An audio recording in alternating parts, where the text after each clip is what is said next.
You just wait a couple more minutes to start.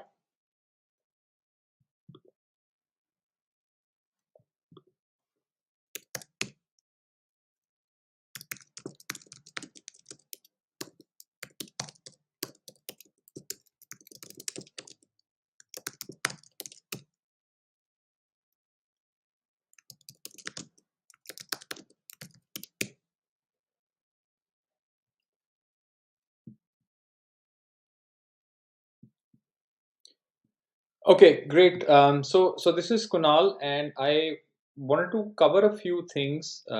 This is obviously going to be a very general, educational, and because I'm not obviously not here to sell anything, or I don't have any product or service, so I have no incentive to tell you anything else. But as a collaborative learning process, so I think one of the key things that I can tell you is about my own journey and sort of what my background has been in trading. So I started at Edelweiss, which was one of the best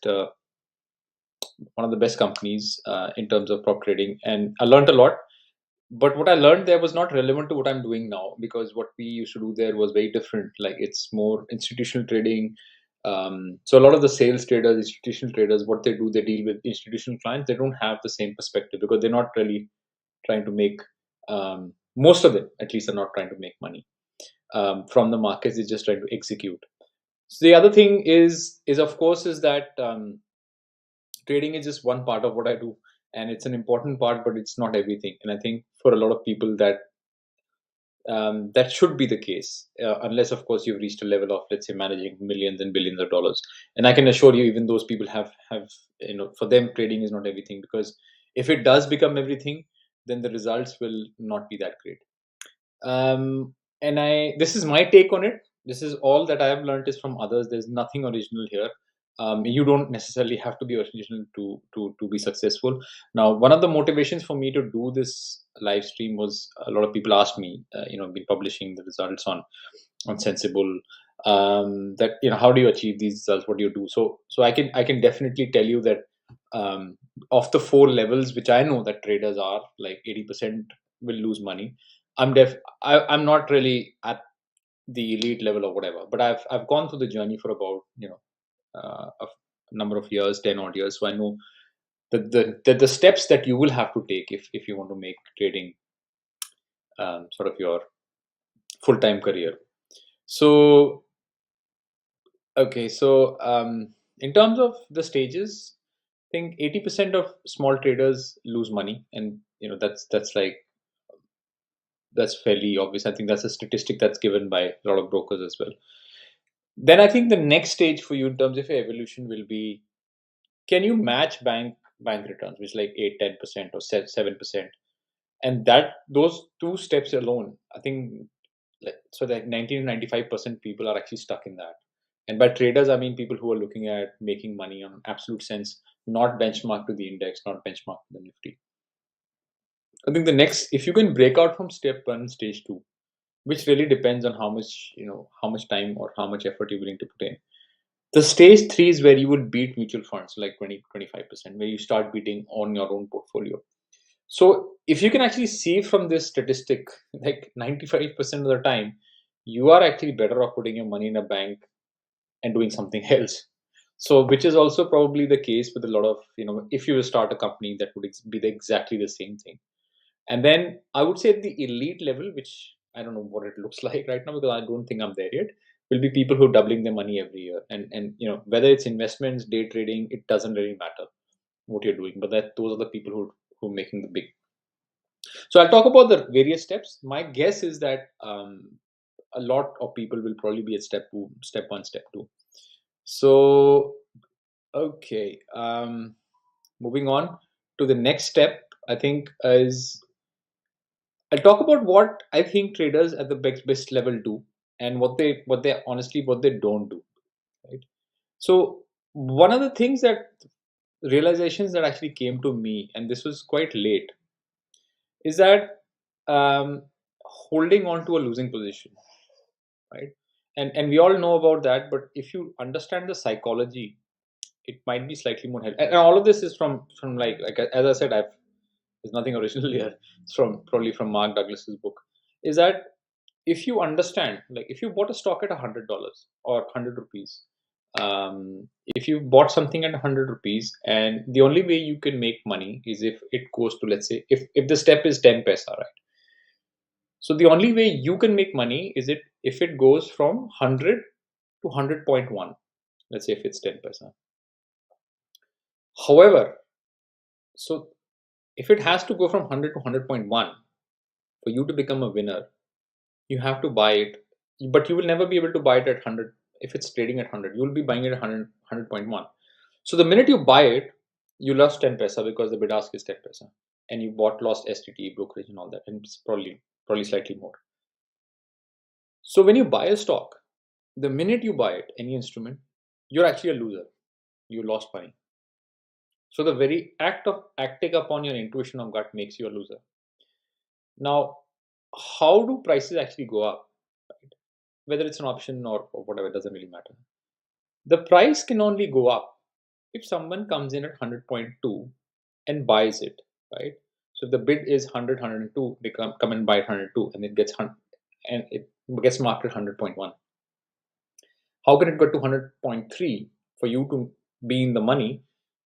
Is that somebody has to come at 100.3, and it could be just one person kind of buying it up, and then they have to pay the stamp duty, the whatever, the STD, GST, broker's fee, all of that layered. So for you to become a winner, not only does that person or a series of people, so no, if it has to go from 100 to 101, there has to be a number of people who are continuously losing money, consciously losing money on the way to 101, and then you can probably sell it at 101, get out, and even then you'll probably be losing money.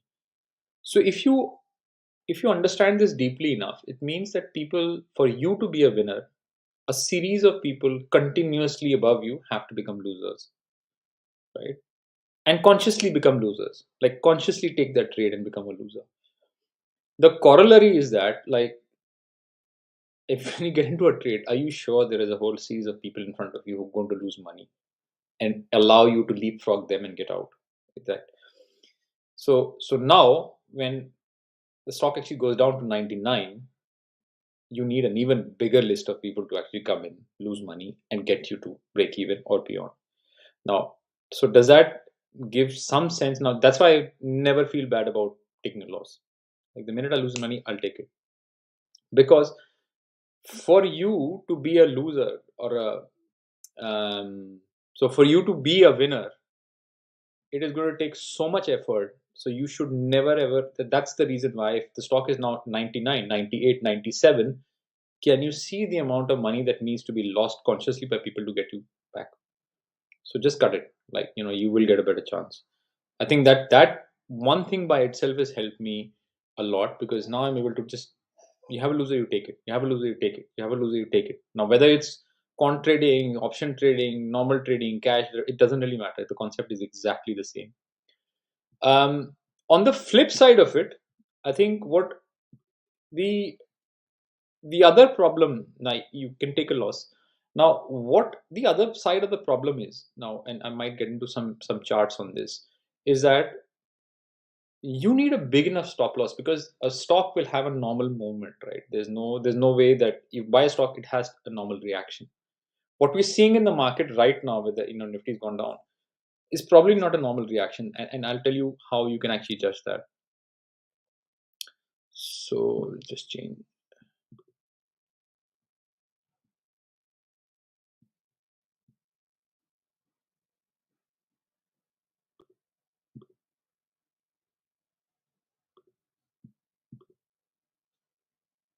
Oops, it's an infinity mirror.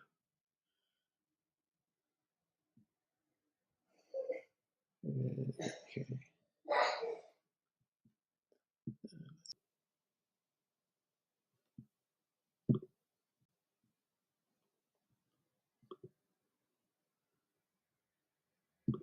Sorry about that. Okay, now cool. So the other thing is that all stocks will. So I'll just probably change this.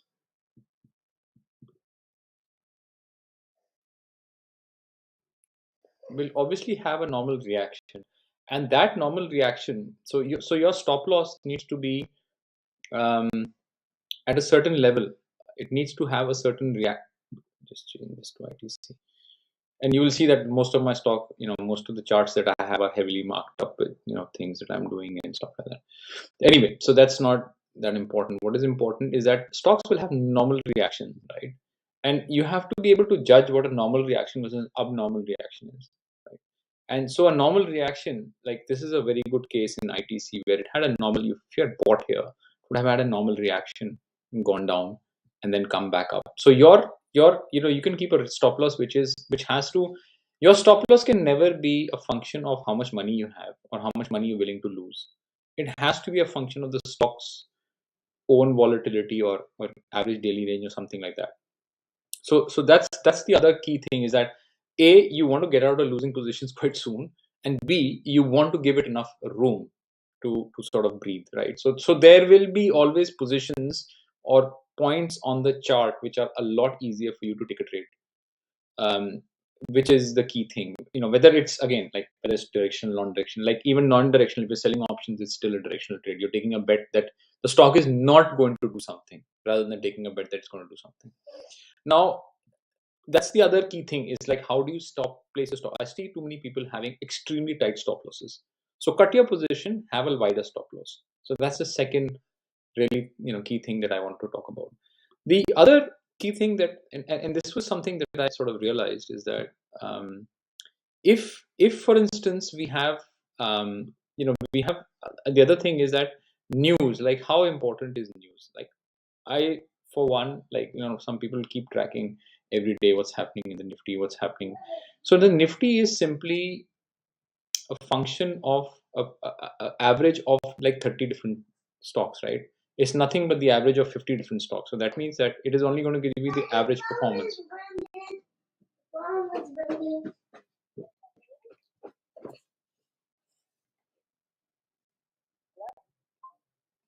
Yeah. No. So your Nifty is just an average of, actually, like it's like 70% of the weight of the Nifty is big banks and Reliance. Like, what are you trading? You're trading, you have 7,000 stocks, but you're actually relying on a very small set. Now, the importance of news was actually, I understood that when on. So this is, let's go back to look at, on, I think this is ITC, sometime here. Yeah, so there was a major, just highlight this. So here, I think it was around one of these days. Let's go to the chart. Sorry, guys.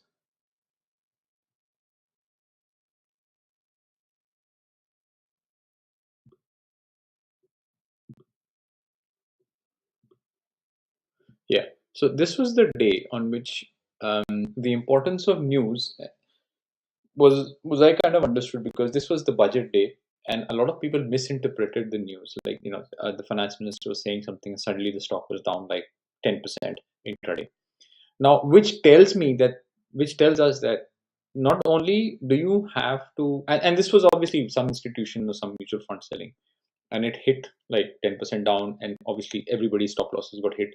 The person who sold also lost a lot of money, and there was a misinterpretation in terms of the taxes, which tells me that not only have you got to get the news right, you've got to get it on time, you've got to understand it right, and you've also got to um, sort of know what's going to happen after the news and how other people are going to react to the news, which means that it is extremely hard for you to figure out. Now, if you're trading one or two stocks, maybe, but I think this whole culture of watching CNBC all day long just is not very helpful to how stocks actually react. However, you need to be aware of if there's an earnings release and things like that. So that's why I would say, like, setting up alerts, maybe on something like Trendline, is much more helpful than just watching sort of news.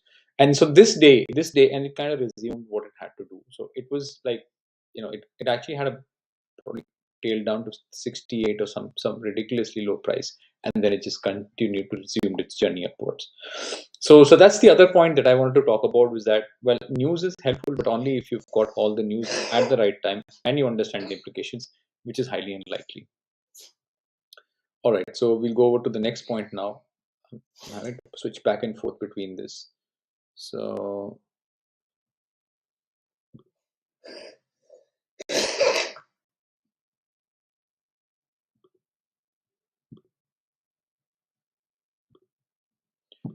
sorry. Yeah. So that's the point about, and then of course, that's the case about the news where we're all sort of looking at CNBC and kind of making decisions about it. So I think the price is important, but also you need to understand what's happening in the stock. So that's another sort of revelation that I had. The other thing I think, which is very harmful for most people, is they label themselves as either an option buyer or a seller, and I've never really understood this. And I'll show you exactly why that makes no sense at all. So if for instance,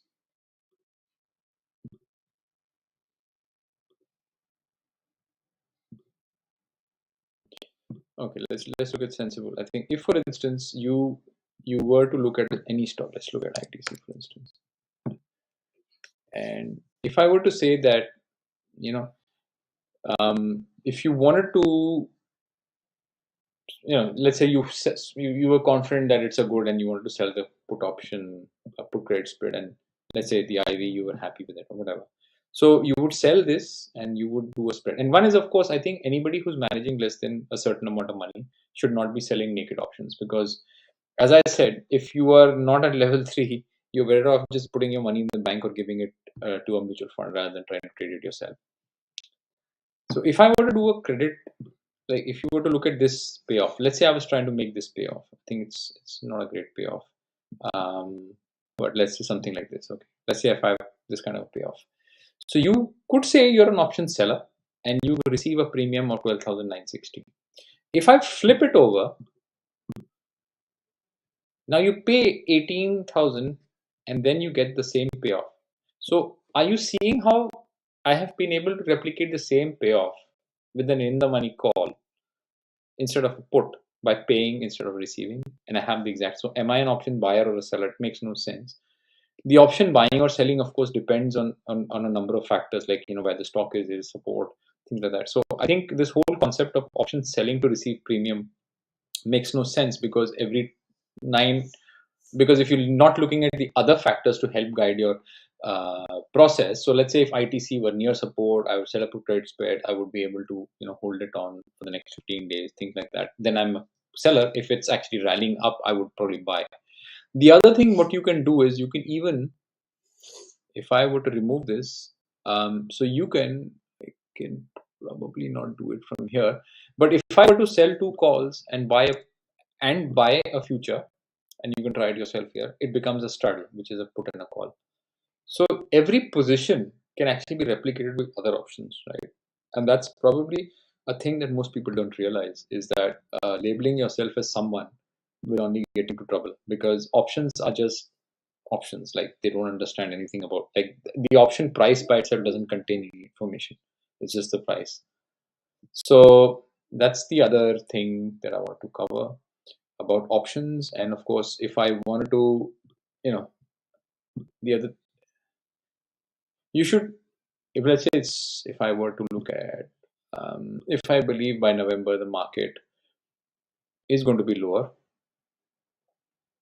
I could easily buy this, probably sell this.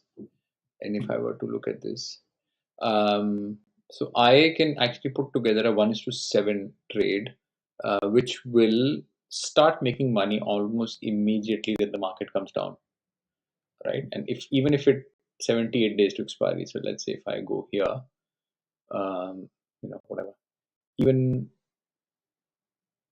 42 days, even lower, I can still break even at like 1% down, 1.5% down.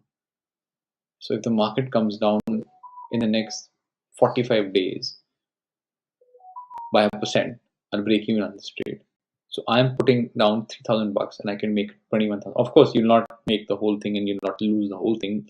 The real result will somewhere in the middle. But if you can see why labeling yourself as a seller, so you'd be the person on the other side of this trade, right? It doesn't make no sense because everything is determined by the probabilities. So is this a trade you might want to take? I guess so. Yeah. I mean, what are the chances that the market will not come down by 1% in the next, or 2% in the next 2.5, 3 months? And if it doesn't, then of course you've got other things to do. So that's another sort of kind of trades that you might want to look at, rather than just labeling yourself as an option seller, right? There are obviously infinite possibilities of what you can do. That's a little bit about options. I think I like to combine, when you combine things, you combine options with charts, with implied volatility, with some thinking and ideas about the news. That's when you have confluences, and when you have confluences, you can put in, that's when you make money. Like I said, you're not in this business to make 10-20%, because selling options, making 3% a month, and then paying the STT, stamp duty, and all that, it's just not worth it. So okay, I think we'll just let me just go over my slides. This is quite tedious, fortunately, but that's what I have to do. Yeah. So, but by labeling yourself an option seller or option buyer, you're actually leaving a lot of money on the table, or putting yourself in harm's way, which is exactly my next point. Like, don't get eaten by the whale. In this whole ocean, you are probably not even the sardine. Probably you're probably like something smaller, and you don't want to get eaten by the whales, which are the mutual funds. So the mutual funds are people who've got an infinite amount of money, infinite amount of capital, and infinite amount of stocks. So they control the stocks, right? They control you as a whole, and that's how they make. Which is kind of funny when you think about it, like you're doing SIPs, giving them money, and then they're trading against you, which is what is happening. So the only times is when, don't get eaten by a whale, but understand what the whales are doing. Like if you don't understand what the whale is doing, you will always be on the wrong side. And I can give you an example. So again, I have to toggle back and forth, but let's do that. Let's look at some charts now. So let's look at what a whale does. Let's look at Shira. So I think, and of course, I think one of the key things that I wanted to talk about was, please do look at multiple time frames, because the market is fractal. So when you zoom in on this, like it looks like an intraday chart, but it's actually a daily chart, because the market is exactly the same. So this is when the market was surprised, right? I mean, this is where a news that came out which the market didn't expect. Like if it's on CNBC, it's fine, but if it's coming out in the evening, and obviously give you a lot more time. Now, okay, let's imagine that you missed all of this, like that there was a news about the restructuring and how PE was getting out. So let's say you missed even this, right? Fine, doesn't matter. Like, because there's been a gap, that everyone's missed it, and the whales have been caught by surprise. So guess what? Like, it's going to come back to the moving average. You can buy it here. You can buy it here. You can sell a put credit spread here. Like, you can do multiple things that you could possibly do if you understood what happened on this. And of course, you can look at the volumes and things like that. So that's what I'm saying. Like, don't get caught by the whales. And if you're on the other side of this, if you sold a call, just cut it. Like, when there's a gap, that means the unfilled gaps are, like, everyone's been caught by surprise, and surprises add to surprises and become major surprises. So the options volatility market will only, like I said, like 1% down, like that's the Nifty's implied move for 3 months from now, which is till November. Does that move mean that the Nifty can't go down 10%? Of course not. It can go down 10. It can go 20%. It can go up 10%. That's just the average. And as George Soros says, like, discount the obvious and bet on the unexpected. You cannot make money by hearing what's on CNBC, looking at the implied volatility, betting on what's going to happen, and then you expect to beat, above average returns. That's never going to happen. So that's another key thing, and I think we are now on the last slide. So if you want to ask any questions or talk about, I can give you one setup one way to make money. I think that's and leverage, of course. What is leverage? I think when we talk about leverage, there are three or four. One is leverage is, well, he's got more money, can take more low, can take less. The other leverage is, a lot of people are trying to use algo trading for leverage, or giving their money to some sort of black box system. I think it's never going to work, because it'll work when it does. When it doesn't work, it doesn't, and it doesn't work at scale because these algos are not that sophisticated. Like everyone, smarter people are able to understand and back. If it's an algo that you made yourself, probably. If it's an algo that someone's just given you and you just think it's going to work, like you'll get caught in a situation where you can't get out of. Like you caught in a sort of a gap up or a gap down, and you will. And what do you, like, most of these systems promise you, they're not promising you 50 to 100%. They're promising like 10, 15, 20%. It's not worth it. Like I said, an easier way, I'll just show you an easier way to make 20, 25% without actually doing a lot. And that's, so leverage, like, yeah, so use the right kind of leverage. Leverage, information is leverage, knowledge is leverage, systems are leverage, everything else is leverage. Like money isn't the only form of leverage available. So I'll show you one trade, I think, which is interesting. So so this is like a currency trade, like not for everyone. Like I'm just saying that very clearly, this is not something that, but this is the kind of trades that institutions would do, or somebody, because they understand that there is a carry, there is a 7%, 6% carry in the INR versus the JPY because of the interest rate differential. Of course, you're not going to be silly and just keep selling it at any level, but then there is clearly this year, if you look at the longer term, it's been, the rupee has been appreciating versus the JPY, right? And that's the whole carry trade that's been going on. So you've got 5-6%. You put your money in a liquid fund, take some leverage against it, and take the carry trade here. You can short the yen against that.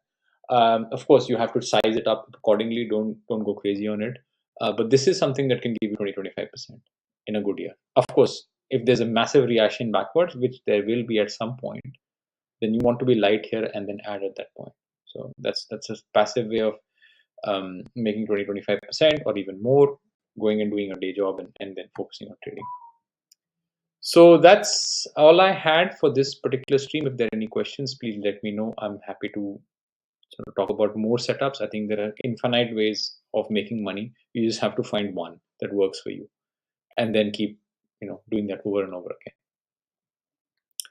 So that's about it. Any questions, let me know. Happy to answer.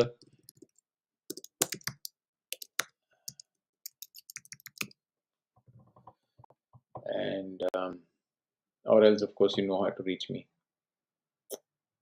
Okay.